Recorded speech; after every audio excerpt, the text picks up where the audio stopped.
오늘도 하나님께서 우리에게 말씀하실 줄로 믿습니다. 우리 옆 사람하고 한번 인사하겠습니다. 사랑합니다. 축복합니다.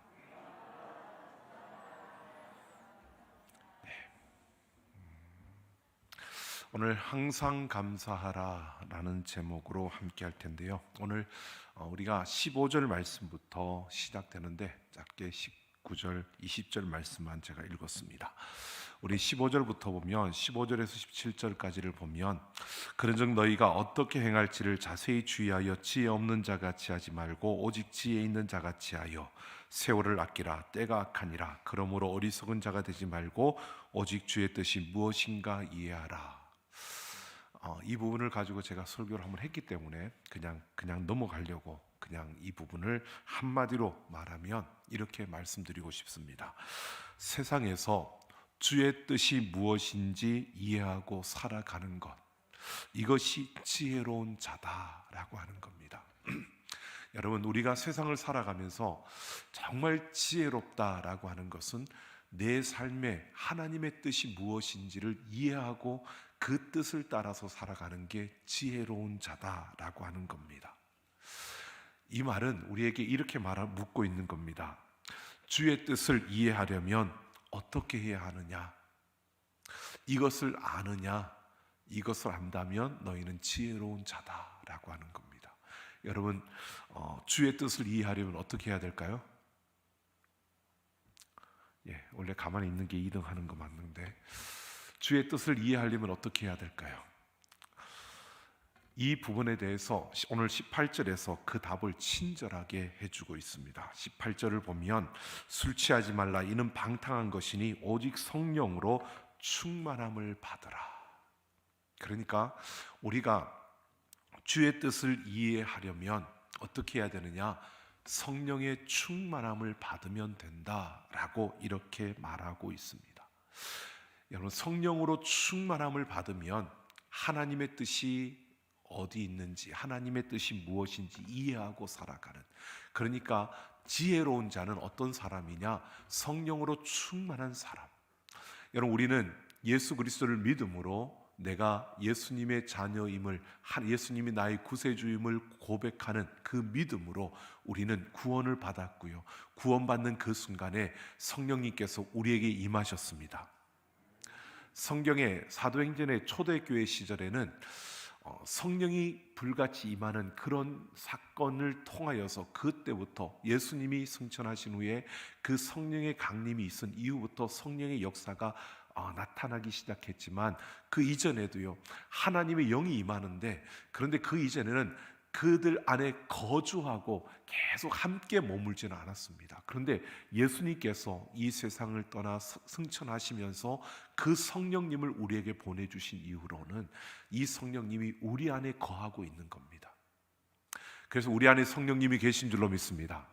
이 성령님이 우리 안에 계시는데, 이 성령이, 내가 성령을 받은 것과 성령의 충만은 다른 것이죠. 충만은 성령의 충만함을 통해서 성령에 사로잡혀 살아가는 겁니다. 그래서 이것은 오늘 18절에서는 술 취하지 말라. 이는 방탕한 것이니 성령으로 충만함을 받으라. 이 성령 충만과 술 취함과 이런 대척점에 놓고 비교를 하고 있습니다.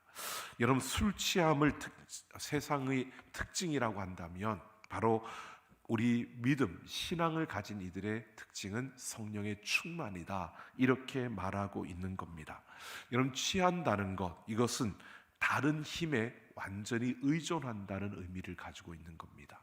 그러니까 술에 취한다 이렇게 말하고 있지만 일반적으로 술 취함만이 아닙니다. 이런 것을 보십시오. 사람들이 어디에 취하는지, 돈 하는 사람들은 돈에 취해 있는 거고요. 그리고 어떤 이들은 건강에 취해 있습니다. 그래서 건강만을 위해서 건강에 좋다는 건 다 먹고 건강에 좋다는 건 다 합니다. 어떤 이들은 또 취미생활에 취해 있는 경우도 있습니다. 그러니까 우리가 가만히 보면 사람은 굉장히 의존적입니다. 그러다 보니까 무언가를 의존하게 되고 의지하게 되는데 너무 한 곳에 집중하고 한 곳에 완전히 의존하는 이러한 경우들을 보게 되는데 그것을 취함이라고 말할 수 있는 겁니다. 그러니까 술 취함이라고 말하지만 이것은 그냥 한 면을 이야기한 거요. 우리가 맨정신으로 세상을 버티기가 힘들 때, 정말 세상을 살아가는데 내가 누군가를 의존해야 되고 의지해야 될 때, 내가 내 마음을 열고 의존하는, 내가 그것을 꽉 붙들고 있는, 이것을 말하고 있는 겁니다. 그것이 술 취함이고, 바로 그 현상과 똑같이 성령의 충만함은 이런 것을 말하고 있습니다. 성령과 존재론적으로 일치가 이루어져서 성령에 온전히 의존하고 살아가는 사람, 성령에 온전히 의지하는 그런 사람, 그래서 성령에 충만하여서 성령의 온전한 다스림 속에서 살아가는 사람이 성령에 충만한 사람이고, 그가 바로 지혜로운 자라는 겁니다. 그가 바로 주의 뜻이 어디에 있는지를 알고 살아가는 사람, 이것은 성령에 충만한 사람이고 지혜로운 사람이다. 여러분, 이렇게 성령의 충만이 모든 문제의 마스터키와 같은, 해결할 수 있는 그 열쇠와 같은 그러한 것임을 우리에게 말해주고 있습니다. 그러니까 성령의 충만함으로 살아가면 우리의 삶의 그 어떤 것에도 우리는 아랑곳하지 않고 우리는 잘 살아갈 수 있다. 하나님의 뜻을 따라서 살아갈 수 있다는 것을 말해주고 있습니다.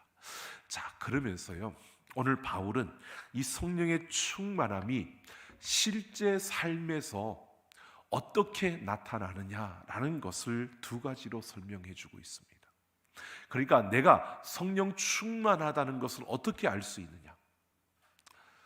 여러분, 성령으로 충만하십니까? 예, 아멘은 일단 하고 봤는데, 자, 여러분, 성령으로 충만한 걸 어떻게 알 수 있느냐? 이런 두 가지의 현상이 나에게 있을 때 성령으로 충만하다고 말할 수 있다고 바울이 말해주고 있는 겁니다. 그 하나는 외형적인 것이고요, 또 하나는 내면적인 것입니다. 바울이 말하는 첫 번째 그 외형적인, 그 외적인 현상, 성령 충만한 사람에게서 나타나는 외적인 현상은요, 찬송이 가득하게 되는 것입니다. 오늘 19절 다시 한번 읽어볼까요? 19절 시작. 시와 찬송과 신령한 노래들로 서로 화답하며 너희의 마음으로 주께 노래하며 찬송하며.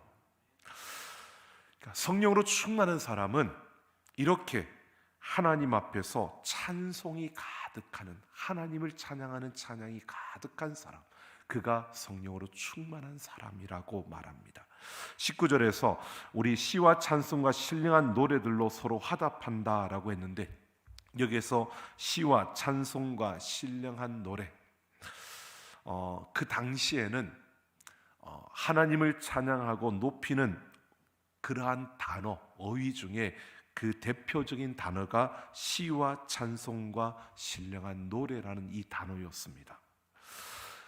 예를 들면 우리가 이렇게 말하는 거죠. 우리가 보통 찬양 또는 찬송 또는 찬가, 찬미, 성가 이렇게 부르는데 다 똑같은 거죠. 하나님을 찬양하는 노래들을 부르는데 이렇게 하는 것처럼 바로 시와 찬송과 신령한 노래라는 이 단어는 그러한 단어입니다.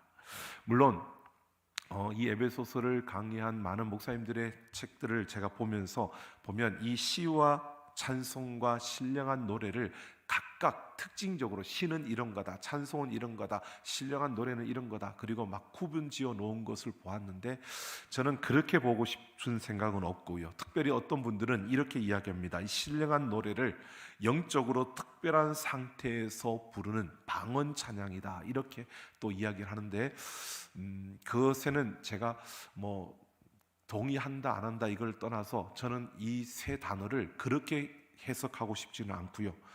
그렇게 나누는 것은 너무 깊게, 너무 멀리 가는 것 같고, 그것보다는 이것은 조금 무리하게 그렇게 해석하지 않고 딱 보면 그냥 하나님을 찬양하는 노래, 하나님을 찬양하는 것이라고 우리가 그렇게 봤으면 좋겠습니다. 중요한 것은 시와 찬송과 신령한 노래, 이것의 포커스가 아니고요, 그 다음에 나오는 이 노래들로 서로 화답하며 라고 한 이 부분을 저는 강조하고 싶습니다. 이 화답하며라고 하는 이 단어가 뭐냐 하면, 화답한다는 건 어떤 거죠? 주고받는 겁니다. 화답은 주고받는 겁니다. 이것은 노래로 서로 주고받는다는 의미입니다. 하나님을 찬양하는데 찬양으로 서로 주고받는다는 겁니다. 이런 의미가 어떤 의미냐면, 여러분 이런 걸 한번 생각해 보십시오. 우리 예전에, 옛날에 조선시대나 그 이전에 우리 조상들이요, 저희는 잘 모르겠지만 양반인지를 잘 모르겠는데, 양반집에서 그 양반들은, 조금 글을 아시는 분들은 시를 지을 때 이렇게 선비들이 앉아가지고, 우리가 보통 신선노름한다 그랬는데 선비들이 딱 앉아가지고 술잔을 기울이면서 그들이 한 잔 받고 그다음에 식구를 가지고 하나 시를 딱 읊으면, 그 다음 사람 누군가가 그 식구를 가지고 또 받아서 시를 하지요. 그리고 서로 시를 지으면서 왔다 갔다 화답을 합니다. 여러분들은 양반 아니어서 모르죠. 우리 옛날 선조들, 양반님들이 그렇게 하고 놀았습니다. 저도 잘 모르겠는데 사극을 보고 알았습니다. 그런데 여러분 보십시오. 이런 것을 화답이라고 합니다. 그런데 하나님을 찬양하는 것으로 화답을 한다는 겁니다. 이것은 이런 겁니다. 같은 모임이나 어떤 가운데서 있을 때 한 사람이 누군가, 예전에 그런 경험들이 있어요. 같이 함께 우리 청년들과 선교 여행을 떠났을 때, 그 선교지를 방문하고 그 선교지에 갔을 때, 중국 서안을 갔을 때인 것입니다. 같이 기차를 타고 24시간을 가야 하는, 그때 가는 도중에 누군가 하나님을 찬양하는, 누군가 거기에서 그 마음속에 튀어나오는 그 아름다운 찬양을 막 불렀어요. 그러니까 누구 말을 하지 않는데, 같이 합시다 말도 없는데 모두가 같이 그 찬양을 같이 흥얼거리며 불렀습니다. 그런데 그 찬양이 다 끝나갈 즈음에 누군가 또 다시 한쪽 편에서 또 다른 찬양으로 하나님을 찬양하는 겁니다. 또 누군가 같이 하자라는 말도 없는데 모두가 다 같이 그 찬양을 부릅니다. 그렇게 한 2시간을 계속 찬양으로, 우리가 보통 그 메들리라고 그래야 되나요? 릴레이라고 그래야 되나요? 계속 찬양이 끊이지 않고 하나님을 찬양하는 찬양이 그렇게 흘러나오면서 그 기차 속에서 그 2시간 동안 그렇게 갔던 기억이 있습니다. 여러분, 이것이 찬양들로, 시와 노래와 신령한 그 노래들로 함께 찬양하는, 화답하는 이런 모습, 이것이 결국 뭐냐 하면 성령의 충만한 외적인 모습이라고 말해주고 있는 겁니다. 찬양의 감동이 그 마음을 움직이며, 그 마음이 움직여서 그가 어떤 흥얼거림에 따라서 그 찬양이 흘러나오는, 이런 찬양이 끊이지 않는 그 찬양을 들으며 누군가 같이 함께 그 찬양을 흥얼거리면서 함께하는, 그러면서 그렇게 화답하는, 그 찬양이 끝날 때쯤이면 또 다른 찬양으로 하나님을 찬양하는, 이런 찬양의 화답이 이루어지는 모습, 하나님의 찬양을 통해서 그 마음이 감동되어지고, 그래서 그 찬양에 나도 모르게 그 하나님의 찬양이 흘러나오고 그 찬양이 함께 되어지는 이 모습이요, 여러분 예배 때만이 아닙니다. 우리가 모임 가운데 또는 어느 길을 걸어가는 가운데 우리가 함께 어떤 시간을 갖는 그 순간에 그냥 그 적막한 가운데 누군가가 모르게 하나님을 찬양하는 그 찬양, 흥얼거리는 그 찬양 소리에 같이 흥얼거리면서 거기에서 함께 찬양을 하는 이 아름다운 모습, 이것이 화답하는 모습입니다. 함께 어우러지는 거죠. 바로 성령의 충만함은 하나님을 찬양하면서 함께 어우러지는 겁니다. 함께 어우러져서 하나님을 찬양하는 겁니다. 이것이 바로 성령의 충만함의 한 모습이라는 겁니다. 여러분, 우리가 이제 예배를 드리면서 우리는 많이 형식적인 부분을 필요 없다라고 하지만 어느 정도는 필요하니까 예배 가운데 우리는 형식을 갖추어 놓고 예배를 드립니다. 그래서 찬양, 기도 순서도 다 이렇게 맞추어서 우리가 찬양, 기도하고 하는데, 여러분 그냥 우리가 삶에서 또는 우리의 모든 모습 속에서 성령의 충만한 가운데서요, 우리가 이런 찬양들이, 예를 들면 이런 겁니다. 오늘 우리 에베네셀 찬양팀이 정말 목소리는 아니지만 이 아름다운 악기로 하나님을 찬양했잖아요. 별로 감동이 없었나요? 이 찬양이 막 흘러나올 때 여러분 뭐 하셨어요? 혹시 막 흥얼거리셨나요? 예, 나도 모르게 내 안에서 흥얼거림이 나오고 나도 모르게 그 찬양의 가사들이 내 입에서 고백되어지고 이게 서로 화답하여지는 겁니다. 근데 그 찬양을 우리는 물론 예배 시간이 우리가 딱 가지고 이렇게 형식을 넣어서 이렇게 가고 있지만 이 형식이 없이 우리가 성령 충만한 가운데 우리가 서 있다면 그 찬양이 끝날 때쯤 누군가가 또 하나님을 자기의 목소리로 하나님을 찬양한다면 그리고 또 그 찬양이 끝날 때 누군가 찬양한 이 찬양이 계속 하나님을 높이는 찬양이 함께 어우러져서 나온다는 것, 이것이 바로 성령의 충만함의 모습입니다. 성가대가 찬양하면 성가대가 무슨 발표회 하는 것처럼 그냥 여러분들은 앉아서 그냥 듣고만 있으면 잘하나 못하나 아니면 누군가 틀리나 누가 틀리나 누가 솔로를 하는데 그 솔로를 누가 어느 음에서 틀어지나 저 음이 떨어지네 저 음이 왜 저렇게 떨어뜨려 이렇게 생각하고 있으면 그거는 성령의 충만함이 아니고요 구경하고 있는 겁니다. 우리는 성가대의 공연을 구경하러 온 게 아니라 하나님을 예배하러 이 자리에 왔습니다.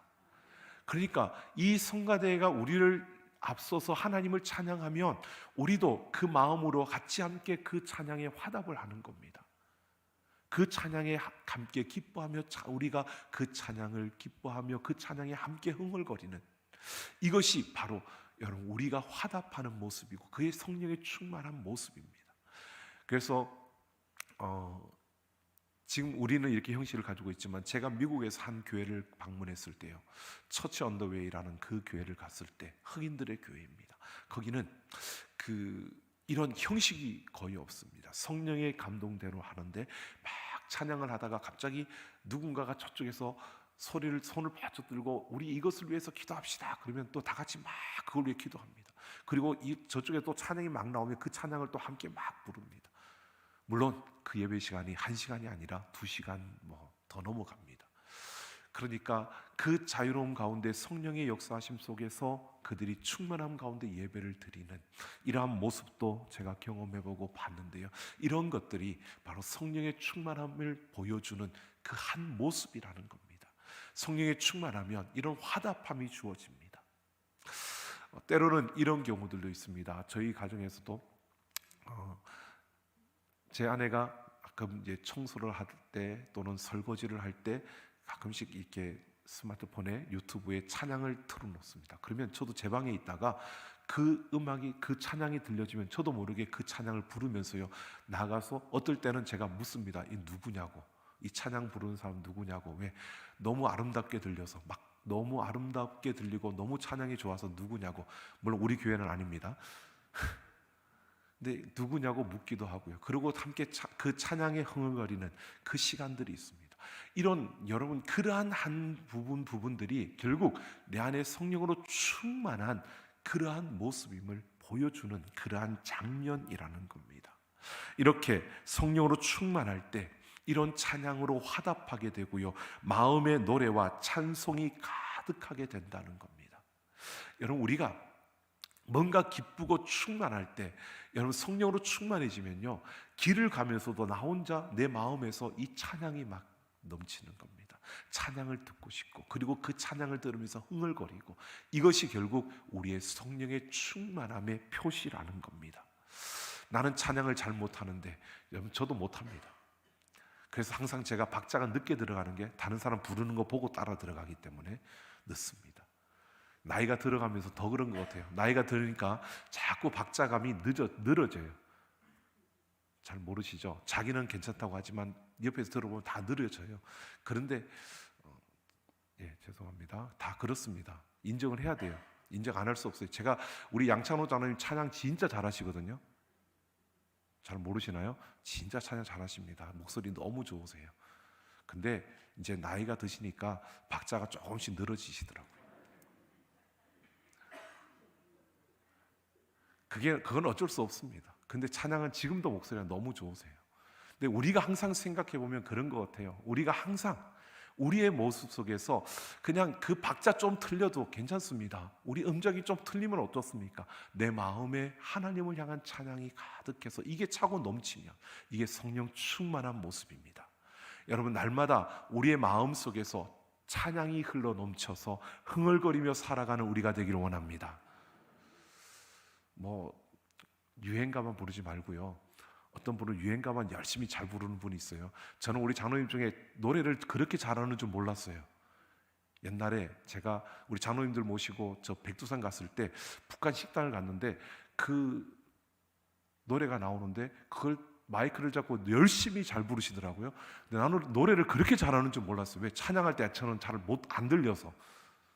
근데 진짜 잘하시더라고요. 네. 여러분, 그런 노래도 좋지만 여러분, 우리 안에 찬양이 넘쳤으면 좋겠습니다. 매일매일, 어떤 분은 우리 운전하시는 택시 하시는 우리 장로님 중에서는 매일 기독교 그 방송을 틀어놓고 그 말씀을 듣고 찬양을 따라 부르면서, 그래서 어떨 때는 보면 우리 청년들이 부르는 찬양인데 그걸 같이 막힘없이 불러서 이게 어떤 현상일까 이런 생각이 들었는데, 나중에 생각해 보니까 제 스스로 생각해 봤어요. 생각해 보니까 매일 그 방송을 듣다 보니까 거기에 그런 찬양이 나오나 보다. 그러니까 흥얼거리고 따라하다 보니까 그런 찬양이 되나 보다라는 생각도 들어지고요. 여러분, 우리가 우리의 삶에서 우리가 할 수 없다, 어떤 형식이 만들어져야만 되는 게 아니고요, 하나님을 찬양하는 것은 우리 안에 이 성령으로 충만함이 찬양으로 드러나게 되고 찬양으로 보여지는 줄로 믿습니다. 우리의 삶에 이 찬양이 넘쳐나기를 소망합니다. 그러니까 이것을 역으로 생각하면요, 이런 겁니다. 내가 좀 힘들 때, 내가 좀 냉랭해지고 내가 조금 삭막해질 때, 내 마음이 조금 뭔가가 뜨겁지 않고 뭔가가 좀 내 마음에 불평이 생겨나고 언짢은 일들이 자꾸 생겨날 때, 여러분, 억지로라도 찬송을 부르십시오. 찬송을 불러야 합니다. 왜? 찬송을 부르다 보면, 그 찬양을 부르다 보면 그 찬양 속에서 성령의 충만함으로 내 안에 계신 성령께서 반응해 주신다니까요. 그러니까 찬양을 부르면 우리가 옛날에 그런 찬양이 있잖아요. 찬송을 부르면 내 마음이 항상 찬송을 부르면 한 기쁨이 넘쳐요, 이런 게 없었나요? 이찬영 교사 어디 가셨어? 그런 게 있지 않았나요? 나 지금 갑자기 그게 생각나는데, 여러분, 내 마음에 찬송이 넘치면 기쁨이 넘쳐요, 그런 게 있지 않나요? 있을 것 같아요. 기억이 나는 거 보니까. 내가 잘 못 불러서 못 부르지만, 여러분, 우리가 생각해 보면 내가 조금 힘들 때 여러분 찬양을 불러보십시오. 기도하는 자리에 나와서 기도가 잘 안 되고 내 마음이 더 막 힘들어질 때 찬양을 부르세요. 찬송가를 펴놓고, 잘 모르는데 내 아는 찬송이라도 부르세요. 펴놓고 찬송가를 부르고 찬양을 하다 보면 내 안에 성령께서 나를 만져주신다니까요. 나를 치료해 주시고 그 성령께서 나를 만져주시고 그 성령께서 나를 세워주시는 줄로 믿습니다. 그래서 우리가 찬양을 부르면 성령으로 충만해질 수 있다는 것을 우리에게 말해주고 있는 겁니다. 그 찬양으로 하나님을 높이고 그 찬양으로 하나님을 찬송하며 그 하나님의 그 아름다움을 우리가 생각하다 보면요, 성령께서 우리에게 깨달음을 주신다는 겁니다. 자, 그 다음 성령의 충만함이 우리 실제 삶에서 나타나는 두 번째 현상은 감사입니다. 20절을 보면 범사에 우리 주 예수 그리스도의 이름으로 항상 아버지 하나님께 감사하며 라고 이렇게 말합니다. 근데 여기에서 범사에 그리고 항상 이렇게 하죠. 범사에 우리 주 예수 그리스도의 이름으로 항상 아버지 하나님께 이렇게 있는데, 원문을 보면 범사에 항상이 붙어 있습니다. 이 두 단어가 붙어 있습니다. 그러니까 범사에 항상 아버지 하나님께 감사하며 이렇게 되어 있습니다. 우리 주 예수 그리스도의 이름으로 범사에 항상 아버지 하나님께 감사하며, 이 범사는 모든 일이라는 뜻으로 대상의 영역이고요, 그리고 항상은 언제나라고 하는 그러한 뜻으로 바로 시간적인 영역을 말합니다. 그러니까 모든 일에, 모든 시간에 항상 감사하라는 겁니다. 감사해야만 한다는 겁니다. 성령 충만함은 결국 모든 일에, 모든 시간 속에 감사가 나온다는 겁니다. 여러분 이와 비슷한 단어 오늘 우리 찬양도 했었는데요. 데살로니가전서 5장 16절부터 18절을 보면 항상 기뻐하라, 쉬지 말고 기도하라, 범사에 감사하라, 이것이 그리스도 예수 안에 있는 너희를 향하신 하나님의 뜻이니라라고 말합니다. 항상 기뻐하라, 쉬지 말고 기도하라, 범사에 감사하라. 여러분 감사로 채워져야 한다는 건데, 제가 이 말씀을 데살로니가전서 5장 16절부터 18절 이 말씀을 말하는 이유는요, 이것이 데살로니가 교회에 쓰는 편지의 내용인데요, 이 데살로니가 교회에 바울이 이 편지를 쓸 때가 언제냐면 데살로니가 교회를 세우고 6개월이 채 지나지 않은 때입니다. 그러니까 이 편지를 받는 사람들의 대상은 누구냐 하면 예수를 믿은 지 6개월도 안 된 사람들이에요. 왜 이 말을 하냐면 바울이 그들에게 뭐라고 말하겠죠? 바울이 지금 6개월도 안 된 그들에게 항상 기뻐하라, 쉬지 말고 기도하라, 범사에 감사하라고 그들에게 말하고 있습니다. 항상 기뻐하고 쉬지 말고 기도하고, 이것은 결국 하나로 뭉쳐집니다. 범사에 감사하라. 여러분 바로 예수를 믿은 지 6개월도 안 된 그 성도들에게 바울이 이렇게 말하고 있는 겁니다. 그러니까 영적으로 성숙한 자들에게만 쉬지 말고 기도해라, 범사에 항상 기뻐하라, 쉬지 말고 기도하라, 범사에 감사하라, 이렇게 말한 게 아니고요, 예수를 믿은 지 얼마 되지 않은 그들에게 지금 바울이 이렇게 말하고 있는 겁니다. 이 말은 예수를 믿는 자라면, 예수를 믿는 성도라면 누구나 쉬지 말고 기도하고 항상 기뻐하고 쉬지 말고 기도하고 범사에 감사하는 이 모습이 있어야 한다는 것입니다. 여러분 성령으로 충만하면 범사에 항상 감사하는 것입니다. 여러분 감사하는 자가 되기를 원합니다. 여러분 항상 감사해야 됩니다. 그런데 여러분 생각해 보십시오. 범사에 항상 감사하는 것, 이렇게 하면 이게 쉬운 일은 아닙니다. 그런데 그렇게 하면 성령의 충만함 가운데 우리가 설 수 있다는 겁니다. 내 마음이 조금 힘들어질 때, 조금 내 마음에 불평이 생겨날 때, 여러분 내 마음속에서 감사하라는 겁니다. 여러분 힘든데 어려운데 어떻게 감사하느냐? 여러분 힘들데 어려울 때도요, 감사하려고 하면 감사할 수 있습니다. 우리는 어려운 일이 있기 때문에 감사할 수 없다 그러는데 아니요, 감사가 되어집니다. 여러분 우리가 항상 감사하는 자가 되기를 원합니다. 여러분 감사만 잘해도요, 우리 신앙생활 잘할 수 있는 겁니다. 감사만 잘하면 됩니다. 여러분 성경 내용 잘 몰라도 괜찮습니다. 성경에 대한 지식 잘 몰라도 괜찮습니다. 우리가 하나님 앞에 감사만 잘해도요, 우리는 신앙생활 잘할 수 있습니다. 이 감사를 방해하는 것이 결국 불평이지 않습니까? 불만스러운 것들. 여러분 우리의 삶에서 뭔가 불평스럽고 불만스러울 때 여러분 어떻게 하십니까? 그 불평스러움과 불만이 나에게 있을 때 여러분 그것은 나로 하여금 하나님부터 멀어지게 만들거든요. 하나를 불평하기 시작하면요, 계속 불평이 늘어납니다. 여러분 불평스러움이 생겨날 때, 뭔가가 불평스러울 때 여러분 어떻게 생각하십니까? 저는 조금 급할 때는, 성격이 드러날 때는 그냥 저도 모르게 그냥 성질을 확 부립니다. 그런데 조금 지나면 괜히 그랬다, 조금만 참을 걸, 한 템포만 느렸더라도, 한 템포만 늦췄더라도 내가 그러지 않았을 텐데. 왜? 조금만 지나 보면요, 그게 별게 아닌 게 보여져요. 별게 아닌 것으로 나타나요. 그래서 여러분 우리가 조금 성급하고 조급하게 행할 것이 아니라 불평스러움과 그런 일들이 드러날 때요, 여러분 한 템포만 죽이십시오. 하나님 앞에서 한 번만 참아 보십시오. 그리고 한 번 기다려 보십시오. 그 시간 속에 우리는 하나님이 하시는 역사들을 분명히 보게 됩니다.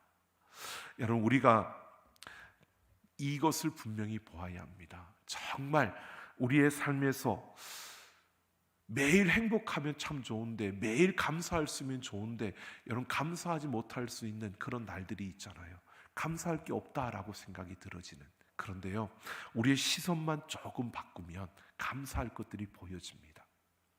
여러분, 우리의 영적인 시각만 조금 바꾸어 보면 분명히 우리는 감사의 조건들을 찾을 수 있다는 겁니다.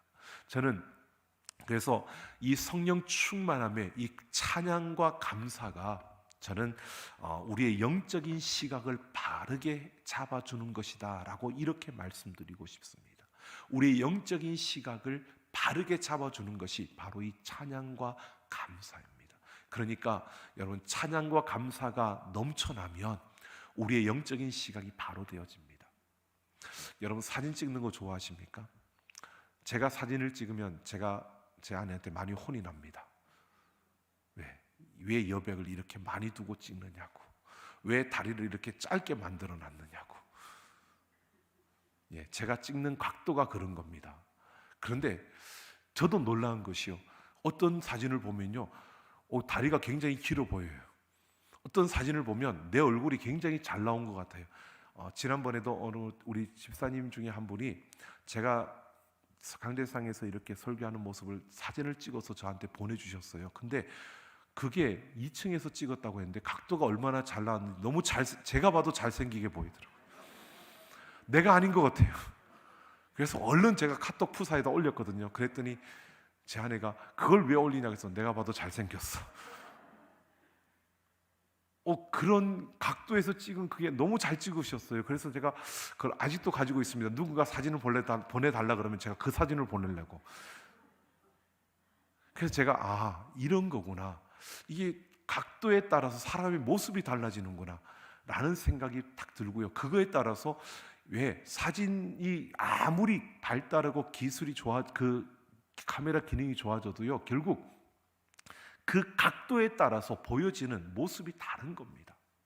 여러분, 우리가 어떤 영적인 시각을 가지고 있느냐에 따라서 하나님을 어떻게 볼 수 있느냐가 판가름 나는 겁니다.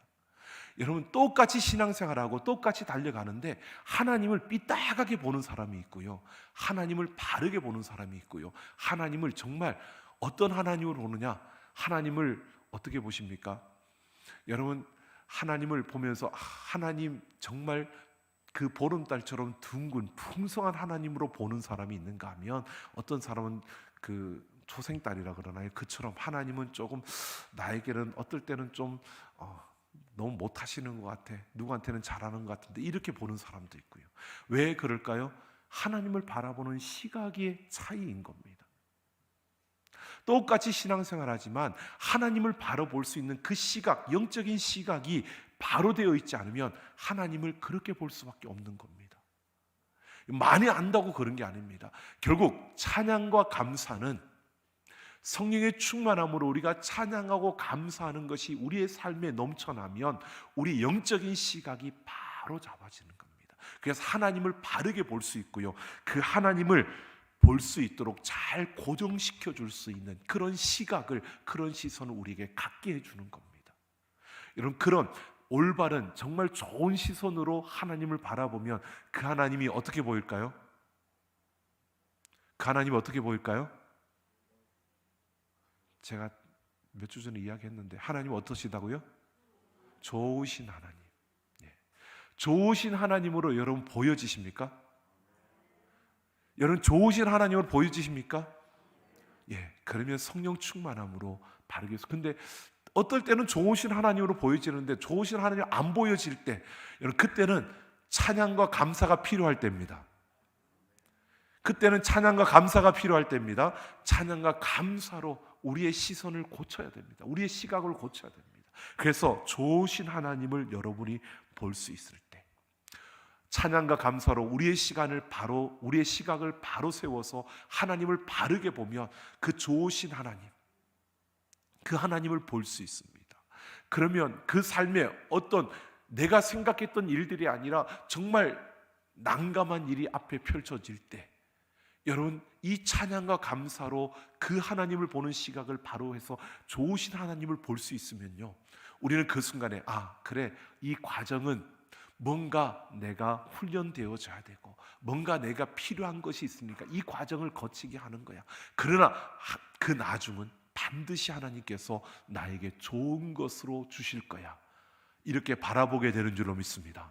여러분, 때로는 내 옆에 내가 생각지 못했던, 나는 좋은 사람을 원했는데, 나는 나를 도울 수 있는 좋은 그런 파트너를 원했는데, 내 곁에 온 사람이 어쩌면 다른 사람들하고 이렇게 함께하는 사람보다 진짜 좀 떨어지고 조금 함께하고 싶지 않았던 사람이 나와 짝이 되어서 함께 일을 하게 되어진다면, 여러분, 우리 마음이 좀 불편하겠죠.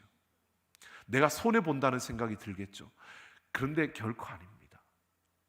우리의 시각을 찬양과 감사로요 좀 바꾸어서 하나님을 보십시오.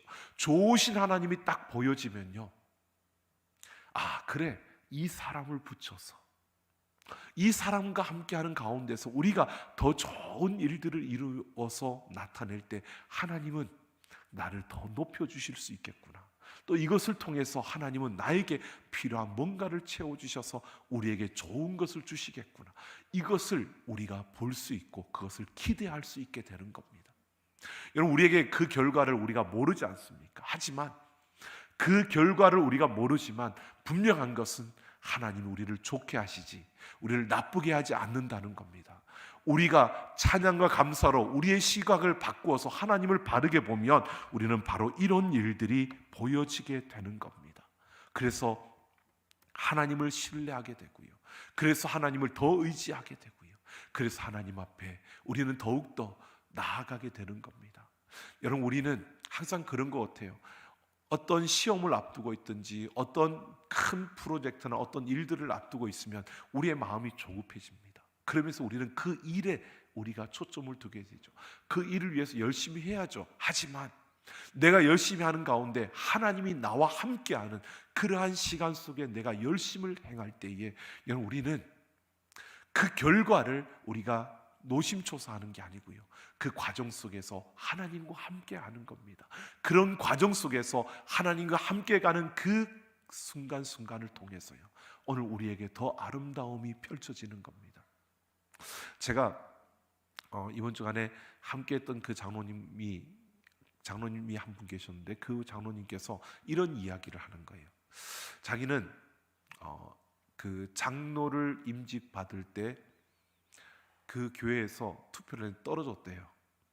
근데 보통 그 교회에서 투표를 하면 많이 떨어지는데 처음에 떨어졌대요. 떨어졌더니 안 됐다는 거죠. 3분의 1을 투표를 못 받아서 떨어졌대요. 그래서 자기가 시험이 막 들라 그랬는데, 좀 시험이 좀 들고 좀 그런 마음이 있는데, 그래도 하나님 앞에 찬양하고 감사하면서 그냥 계속 신앙생활 했는데, 나중에 그 다음에 또 할 때 이제 장로가 됐답니다. 그러면서 자기는 느꼈대요. 하나님이 왜 나에게 한번 떨어지게 했는지. 자기는 그렇게 말한대요. 지금도 그 교회에서 계속하면 우리하고 좀 다른 방식으로 하니까 떨어진대요. 떨어지면 사람들이 실망해서 교회를 떠나버린다는 거죠. 그때 자기는 찾아가서 그런데요, 나도 떨어졌었어. 그런데 하나님 앞에서 기도하고 찬양하고 그러면서 이렇게 나아가면 다음에 하나님이 나에게 그 길을 주시는데, 바로 나는 이렇게 떨어진 사람들을 붙들고 이렇게 세우기 위해서 하나님은 나를 떨어뜨린 것 같아. 그렇게 고백을 하더라고요. 여러분, 정말 우리가 잘 알지 못하잖아요. 근데 저는 그 고백을 듣고요, 그런 생각이 들었어요. 아, 그래, 우리는 그 순간에 왜 그런 아픔과 시련이 주어지는지 모르지만 그걸 통해서 또 하나님은 누군가를 세워주기 위해서, 또 누군가를 바로잡아주기 위해서, 누군가를 더 견고히 세워주기 위해서 그렇게 나를 경험하게 했다고 하시는 이 고백을 보면 정말 하나님은 선하신 줄로 믿습니다. 여러분, 이것이 우리의 모습이어야 되지 않을까? 우리는 바로 이런 삶을 살아가고 있는 겁니다. 하나님께서 우리에게 주신 그 모든 걸음 하나님의 주권 아래에 있습니다. 우리의 자유의지로 우리가 선택하고 나아가지만, 그러나 그 모든 것이 하나님의 절대 주권 아래에 있는 겁니다. 그 절대 주권을 가지신 그 하나님께서 우리를 좋게 하실까요? 나쁘게 하실까요? 자, 한번 해보실까요? 하나님께서 나에게 좋은 것으로 주십니다. 아멘. 여러분, 이것은 정확한 겁니다. 이것은 변치 않습니다. 조금 힘들 때 기대하십시오. 그걸 지나 하나님은 좋은 것으로 주시기 위한 과정입니다. 그래서 여러분, 우리는 이렇게 살아가야 되지 않을까요? 우리가 우리 인생의 전체를 봤을 때 하나님이 반드시 마지막에 좋은 것을 주실 겁니다. 그런데 이뿐만이 아닙니다. 하루를 보아도요, 하루의 마지막에 하나님은 우리를 좋게 하실 겁니다.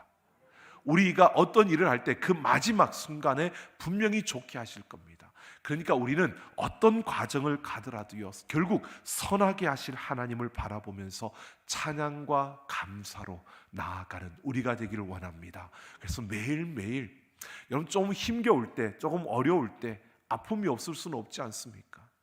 힘든 일이 안 주어지진 않지 않습니까? 힘들 일이 주어집니다. 때로는 낙심케 하는 일들이 일어납니다. 여러분, 그 순간에도요, 찬양과 감사로 우리 안에 있는 성령님을 깨우십시오. 우리 안에 있는 성령님이 나를 온전히 지배하도록 그 성령님의 도우심을 구하십시오. 그거는 다른 게 아닙니다. 찬양과 감사입니다. 하나님, 지금 내 앞에 이 어려움이 있는데 하나님 감사합니다. 결국 이것을 나에게 좋게 바꿔주실 거니까 하나님 감사합니다. 이 과정 속에서 내 잘못된 것을 깨닫게 하고 내 모자라는 것을 채워주실 거니까 하나님 감사합니다. 그리고 하나님 앞에 감사해 보십시오. 그리고 찬양해 보십시오. 잘 모르거든 하나님, 내가 무슨 찬양을 할까요? 그리고 물어보십시오. 저는 그런 적도 있습니다. 너무 답답한데, 너무 힘든데, 기도도 안 되고 찬양을 불러야 되겠다 생각에 찬양도 안 나오고, 그래서 하나님, 내가 뭘 찬양할까요? 무슨 찬양을 할까요? 그런데요, 여러분, 우리 예배 끝나고 나면 이 찬양을 항상 틀어놓잖아요.